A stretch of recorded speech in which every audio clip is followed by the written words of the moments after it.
Bismillahirrahmanirrahim. Alhamdulillah wassalatu wassalamu ala Rasulillah wa ala alihi wa sahbihi wa sallama tasliman katsira, amma ba'd. Assalamualaikum warahmatullahi wabarakatuh. Ang ating pong tatalakayin ngayon, insyaallah subhanahu wa ta'ala, ay ang tinatawag na al-wudu, o di kaya ang pamamaraan ng pagsasagawa ng wudu. Alam po natin na sinabi ni Propeta Muhammad sallallahu alaihi wasallam na hindi makukumpleto ang sala ng isa sa inyo kapag siya ay nagkagawa ng hadath o di kaya ng karumihan hanggat hindi siya nagwudu. Kaya naman, isa sa mga mahalagang maintindihan at maunawaan ng mga bagong Muslim at yung mga magsasagawa ng sala ay yung pamamaraan na ayon sa ginawa ni Propeta Muhammad sallallahu alaihi wasallam sa wudu. Unang-una mga kapatid, ang pagsasagawa ng wudu ay sinisimulan, of course, sa tinatawag na niyya o di kaya yung sa puso ng layunin na ikaw ay magsasagawa ng wudu para ikaw ay magsasagawa ng salah para kay Allah subhanahu wa ta'ala.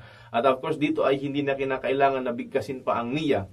Pagkatapos po nito ng niyya, ay ang pinakauna pong gagawin ng isang taong magsasagawa ng wudu o yung paghuhugas na tinatawag ay ang tinatawag na tasmiya o di kaya yung pagsasabi ng bismillah. At ang bismillah ay kahulugan po nito ay sa ngalan ni Allah. Sapagkat alam natin na ang lahat ng bagay na sinisimulan natin ay lalong-lalo na ito ay pagsamba kay Allah subhanahu wa ta'ala ay ginagawa natin at sinasabi natin dito ang tinatawag na bismillah. Pagkatapos po natin sabihin ang bismillah, ay dadako po tayo sa pinakaunang gagawin ng isang tao sa kanyang katawan. Pag nasabi niya na ang bismillah, ang una-una po niyang gagawin ay huhugasan niya ang kanyang kamay. Ang kanyang kamay, ang sinasabing kamay dito ay yung kanyang dulo ng kanyang kamay, ng kanyang mga daliri hanggang dito sa pulso natin. Kanya po itong huhugasan ng 3 beses doon sa kanyang tinatawag na paghuhugas. Kung siya ay nagsasagawa ng paghuhugas sa gripo, sapat na kanyang itapat lamang ang kanyang kamay, kanang kamay sa gripo at hugasan niya ito at kinakailangan basain po lahat ito. At ang sunna po dito ay gagawin ito ng 3 beses. Ngunit ang obligado o ang wajib dito ay gawin po ito ng 1 beses nang nababasa ang lahat ng tinatawag na parte ng mula dito sa daliri hanggang sa mga pagitan nito hanggang dito sa pulso. Pagkatapos po nating unahin ng kanan, of course, ang sunna po is kukunin natin yung sunna ni Propeta Muhammad SAW ay unahin niya yung kanan.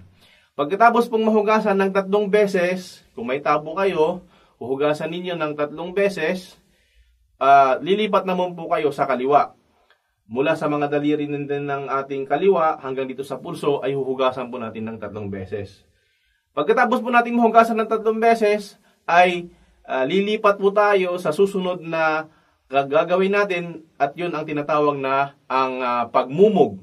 Kukuha po kayo ng tubig sa gripo o di kaya sa tabo na inyong nilagyan ng tubig at inyo pong ipapasok sa inyong bibig. Pagkatapos po nito ay ilalagay ninyo sa inyong ilong ang mga natitira. Pagkuha po ninyo, ang obligado po dito ay 1 beses lamang, ngunit ang sunna at ang mas maganda ay gagawin po ito ng 3 beses. Pagkatapos nun, imumug mo yung tubig na pumasok sa iyong bunganga at pagkatapos po nun ay isisinga mo naman sa pamamagitan ng iyong kaliwang kamay, yung tinatawag na napasok naman doon sa ilong mo. Pagkatapos po nun, ang susunod po ay ang tinatawag na paghihilamos. At ang paghihilamos naman ay kinakailangan mismo yung buong muka mula dito sa tinutubuan ng buhok natin hanggang dito sa balbas natin, kung may balbas tayo, at mula naman dito sa tenga, patungo naman dito sa kabila. Ito yung kinakailangan na mabasa kapag tayo ay naghihilamos. Ang obligado po ay 1 beses po natin itong babasain ng buo at walang matitirang tuyo dito sa ating pagmumuka. Ngunit, ang mas sunna o di kaya ang mas mainam, gagawin po natin ito ng 3 beses. Kukuha po tayo ng tubig, tapos atin pong ihihilamos. Ibig sabihin yung tubig mismo yung ating ilalagay sa mukha natin, at hindi po yung kukuha tayo ng tubig at iwiwisik natin ng ganon at walang natirang tubig. Ang pinaka-ideal po sa pagwudo ay kukuha kayo ng tubig mismo sa gripo o di kaya sa tabo, at mismo yung tubig na yun ay ihahaplos ninyo mula dito sa noon ninyo hanggang sa dito sa balbas ninyo. Pagkatapos naman po ng muka, ang sumunod naman po dito ay ang tinatawag na paghugas ng ating kamay mula dito sa kamay natin, sa daliri natin ng buo hanggang po dito sa tinatawag na siko. Anong ibig sabihin nito? Ang inuna po naman ulit natin ay ang kanan sapagkat ito po yung sunna. Kukuha po kayo ng tubig sa inyong kamay, ay padadaluyin nyo po yung tubig papunta dito sa inyong siko. Ang pinaka-ideal po dito is kinakailangan na haplusin po natin. Pagkuha natin ng tubig, padadaluyin natin ganon at babasain po natin ang kabuuhan ng ating kamay hanggang sa siko at uulitin po natin ng 3 beses yon. So 3 beses po yun ang sunnah ni Propeta Muhammad at unahin po ang kanan. Pagkatapos po ay ang kaliwa. Ganon din po ang gagawin ninyo mula dito sa dulo ng ating mga daliri hanggang dito po sa tinatawag na dulo ng ating mga siko. So, pagkatapos po na mabasa yung kanan at ang kaliwa ng ating kamay, kailangan po buo siya. Buo, wala pong maiiwan na kahit na isang bahagi dito na hindi siya basa sapagkat ito po ang purpose, kinakailangan mabasa po siya lahat. Pagkatapos po ng kamay ay kukuha po kayo ng tubig. At dito ay iwiwisik ninyo yung tubig at hahaplusin ninyo ang inyong noo at ang likod, papunta sa likod hanggang sa batok ninyo at ibabalik ninyo dito sa muli sa noo. At kukuha ulit kayo ng tubig. Ito po ay 1 beses lamang. Ang paghaplos po ng ulo ay 1 beses lamang. At ito po ang ginawa ni Propeta Muhammad sallallahu alaihi wasallam. Kasi kukuha ka ng tubig ulit at ang gagawin po ninyo, iwiwisik niyo yung tubig at pagkatapos nun ay ilalagay ninyo sa tenga ninyo ang inyong hintuturo, 2, at gagawin naman ng inyong inlalaki ay ihahaplos niya sa likod ng inyong mga tenga. Pagkatapos ay ihahaplos niya ng ganun ng 1 beses o 2 beses para maging malinis. Pagkatapos nun, ganun lang po. Hindi mo kailangan na siya ay basain talaga.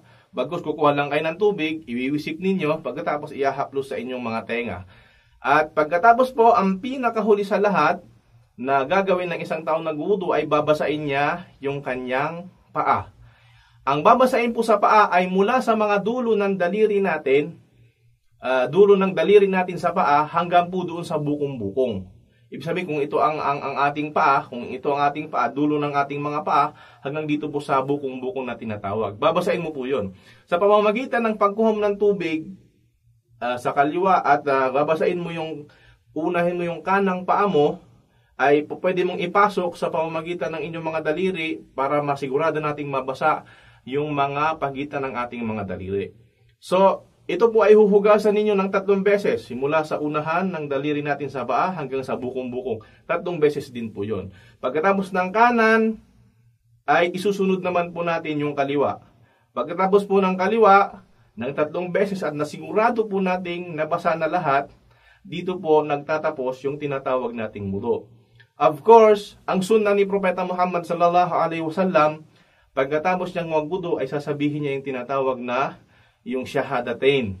Asyhadu an la ilaha illallah, yun po yung dua. Asyhadu an la ilaha illallah wahdahu la syarikalah wa asyhadu anna Muhammadan abduhu wa rasuluh. Allahumma ij'alni minat tawwabin waj'alni minal mutatahhirin. So ito po yung dua pagkatapos po ng tinatawag na wudu. At dito po nagtatapos, ito po ang kaganapan ng ating sinasagawang pagwudu. Kaya inshallah naway kayo ay nakinabang sa ating isinagawang pagdidemonstrate sa wudu. At maraming salamat. Sallallahu ala nabiyina Muhammad wa ala alihi wa sahbihi wa sallam. Assalamu alaikum warahmatullahi wabarakatuh.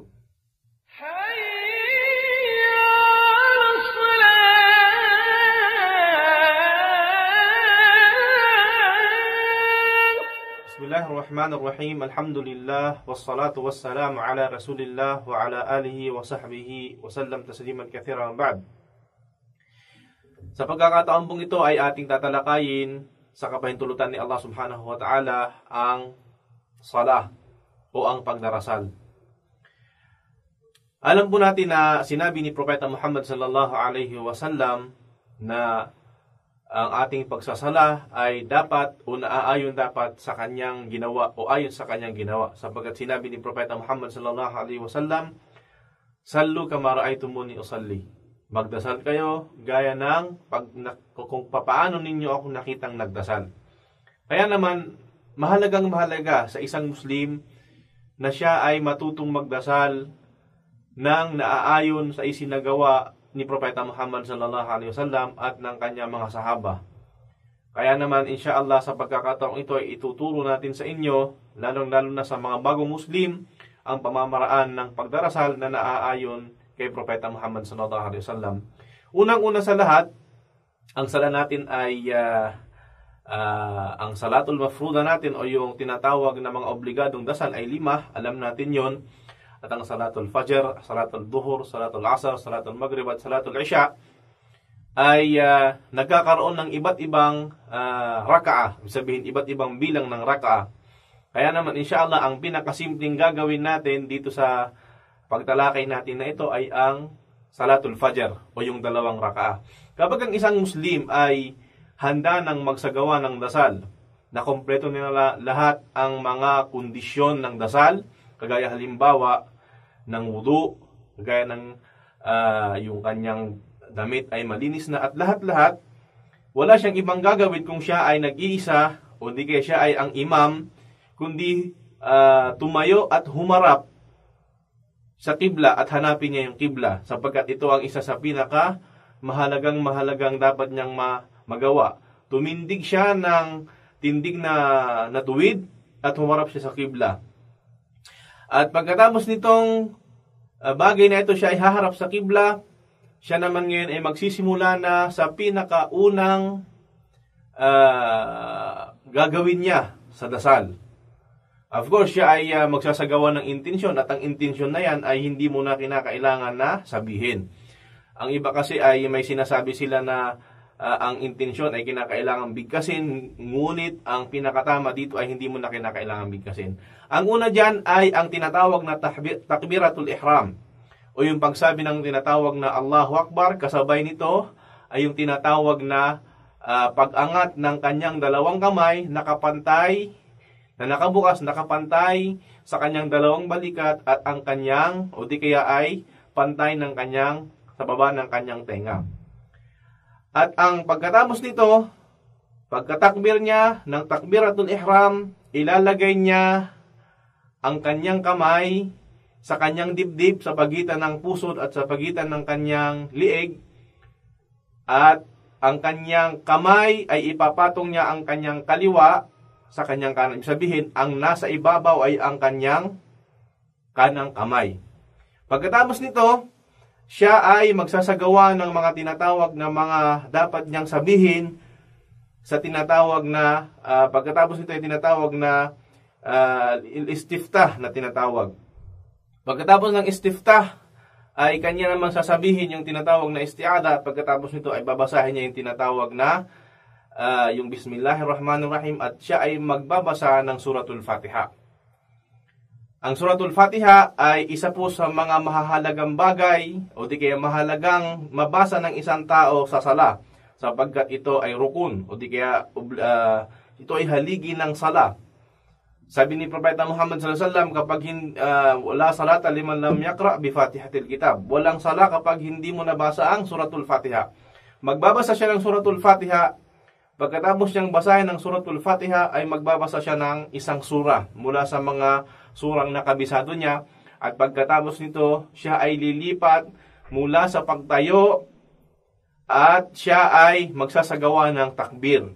Itong takbir na ito, ang pagsabi ng Allahu Akbar kasabay ng pag-angat ng 2 kamay, nakampantay ng balikat niya o di kaya kapantay ng kanya sa tenga sa taas. Pagkatapos niyang sabihin yun, ito yung tinatawag na takbiratul intiqal o yung takbir ng paglipat. mula sa pagkakatayo, siya ay tinatawag na yuyuko o di kaya tinatawag na ruku'. Sa pagruko, unang-una, ang kailangan ditong sabihin ng isang tao ay sasabihin niya yung tinatawag na Subhana Rabbiyal Azim, Subhana Rabbiyal Azim, Subhana Rabbiyal Azim. Sasabihin niya ito ng 3 beses o higit pa dito. Ngunit ang obligado dito, kailangan masabi niya ito ng 1 beses lamang. Ang pagruruko ng isang tao ay meron siyang tinatawag na posisyong tama. Ang tamang posisyon sa pagsasagawa ng ruko ay kailangan ang iyong likod ay pantay na kapag nilagyan siya ng baso halimbawa sa taas ay hindi ito matatapon kapag may tubig. At pagkatapos niyang masabi yung tinatawag na ruko, siya ay nakapagbasa na ng sinasabi nating dapat niyang basahin, siya ay aangat muli mula sa pagkakaruko, mula sa kanyang pagkakaruko at sasabihin naman niya yung tinatawag na Sami Allahu liman hamida. Kapag siya ay nag-iisa, ay sasabihin niya yung Sami Allahu liman hamida, Rabbana walakal hamd pagkatapos nun. Kapag siya naman ay may kasamang imam, siya ay nasa likuran ng imam, sasabihin naman niya ay Rabbana walakal hamd lamang at hindi niya sasabihin yung Sami Allahu liman hamida. Pagkatapos ito ay iaangat niya yung kanyang kamay ulit, Sami Allahu liman hamida, tapos ibabalik niya sa kanyang dibdib gaya ng una na kapag kakalagay ito. Pagkatapos nito ay magpapahinga siya ng konti at pagkatapos niyang sabihin yung Sami Allahu liman hamida, Rabbana walakal hamd, magpapahinga siya ng konti. Pagkatapos nito, siya ay magpapatirapa. Ang pagpapatirapa po ay may pamamaraan. Siya ay tinatawag na magpapatirapa na inuuna niya sa kanyang pagsujud ang kanyang paa, pagkatapos ang kanyang kamay. Ngayon sa sujud, meron siyang sasabihin. Yung tinatawag na Subhana Rabbiyal A'la, Subhana Rabbiyal A'la, Subhana Rabbiyal A'la. Ulitin ko po muli, ang obligado lang dito ay 1 beses, ngunit ang sunna ay 3 o hindi kaya ay lumagpas pa ng 3. Pagkatapos ito siya ay magsasagawa ng tinatawag na takbir ulit, Allahu Akbar. Kasabay nito ay ang kanyang pag-upo. Pagkatapos niyo pong umupo, ay sasabihin niya yung tinatawag na Rabbigfirli. Pagkatapos na masabi yung Rabbigfirli, siya ulit ay magpapatirapa. Ngayon, take note po dito sa pagpapatirapa. Ang pagpapatirapa, sinabi ni Propeta Muhammad sallallahu alaihi wasallam ay kinakailangan ay nakapatong o hindi kaya nakalapat sa lupa ang 7 bahagi ng katawan ng isang tao. Ano po yun? Yung kanyang noo kasama ang kanyang ilong, yung kanyang 2 kamay, 2 palad, ang kanyang 2 tuhod at ang kanyang 2 paa. So 7 po yung lahat at kinakailangan yun ay nakalapat sa lupa. Pagkatapos po nito, pagkatapos ng pangalawang sujud, ang gagawin ng isang tao na nagsasala ng Salatul Fajr, 2 rakaah, siya po ngayon ay tatayo mula sa kanyang pagkakasujud. Tatayo po siya at magsasabi siya ng tinatawag na takbir o di kaya yung Allahu Akbar. Kasabay naman nito ang kanyang pagbabalik ulit sa pagkakaangat, sa pagkakatayo, at ibabalik niya yung kanyang kamay na pinapatungan yung kaliwa ng kanan. Pagkatapos po nito ay uulitin na naman niya yung tinatawag na Al-Fatiha, Bismillahirrahmanirrahim, Alhamdulillahi Rabbil Alamin, hanggang sa matapos. Pagkatapos siya ay magbabasa ulit ng tinatawag na sura mula sa kanyang mga nakabisa. Pagkatapos nang magbasa ng tinatawag na sura, siya ngayon ay lilipat muli mula sa pagkakatayo at siya ay magsasabi ulit ng takbir o di kaya yung Allahu Akbar kasabay ng pag-angat ng kanyang kamay at siya pong muli ay magruruko. Siya po ay yuyuko.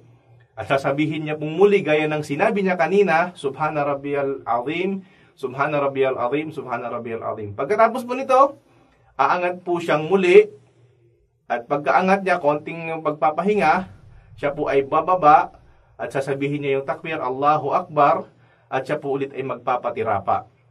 At sasabihin niya ng 3 beses ang Subhana Rabbiyal A'la, Subhana Rabbiyal A'la, Subhana Rabbiyal A'la. Pagkatapos po nito, unang sujud, uupo po siya. Pagkatapos niyang umupo, sasabihin niya bago siya bumalik sa pangalawang sujud, yung tinatawag na Rabbigfirli. Warhamni, mahaba po yun pero sapat na, sabihin niya yung Rabbigfirli. Pagkatapos po ng pangalawang sujud niya, dahil ang isinasagawa po natin o isinasagawa niyang sala ay 2 raka'a lamang, Salatul Fajr, hindi na po siya tatayo para sa pangatlo. Ang gagawin niya po ay siya ay uupo at dito na po niya isasagawa yung tinatawag na Tashahhudul Akhir o di kaya yung pinakahuling tashahhud. Sapagkat ang Tashahhudul Akhir ay combination po ito ng tinatawag na tashahhud ng una at tashahhud na pangalawa.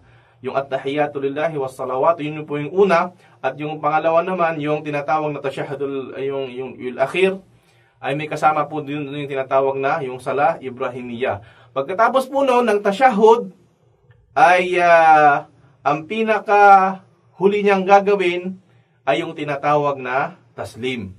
Ano po yung taslim? Ang taslim ay ang pagsabi ng Assalamu alaikum warahmatullah, Assalamu alaikum warahmatullah sa kanan at Assalamu alaikum warahmatullah sa kaliwa, na ang kanyang ulo ay kanyang inililingon na parang ganito. Sasabihin niya ng Assalamu alaikum warahmatullah, Assalamu alaikum warahmatullah.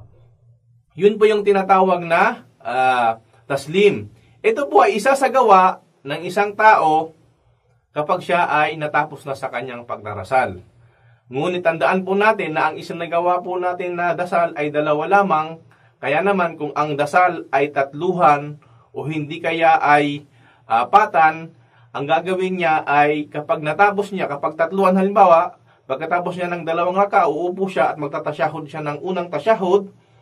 Ang babasahin niya yung at-tahiyatu lillahi, pagkatapos aangat ulit siya para sa pangatlo, at pagkatapos ng pangatlo, siya ay uupo at siya ay magsasagawa ng huling tashahud at saka siya magsasagawa ng taslim. Kung ang sala naman po, gaya halimbawa ng Zuhur, Asr at saka ng Isya, ay 4, ang gagawin niya ay magsasagawa siya ng 2 raka gaya ng ginawa niya noong Fajr. Ang pinagkaiba lamang po nito ay siya ay uupo ng pangalawang rakaah at ang tashahud lamang na una ang kanyang babasahin, sapagkat siya ay tatayong muli para sa pangatlong rakaah. Magbabasa ulit siya sa Al-Fatiha. Gaya ng sinasabi natin kanina, uulitin niya lang yon. Pagkatapos nun, aangat ulit siya ng pang-4 na rakaah. Pagkatapos ng pang-4 na rakaah, siya po ay uupo na lamang pagkatapos niyang magsujud, sapagkat gagawin niya yung pinakahuling tashahud. Pagkatapos yun, siya ay magtataslim ng sa kanan at saka ng kaliwa. So, insyaAllah subhanahu wa ta'ala, ito po yung pagsasagawa ng isang tao ng tinatawag na salah na 2 rakaah. At naway insyaAllah subhanahu wa ta'ala, nagdulot ng konting pakinabang, lalong-lalo na sa mga bagong Muslim o hindi pa marunong magdasal, insyaAllah subhanahu wa ta'ala. At hanggang dito na lang, maraming salamat po. At wasallallahu ala nabiyina Muhammad wa ala alihi wa sahbihi wa sallam. Assalamu alaikum wa rahmatullahi wa barakatuh.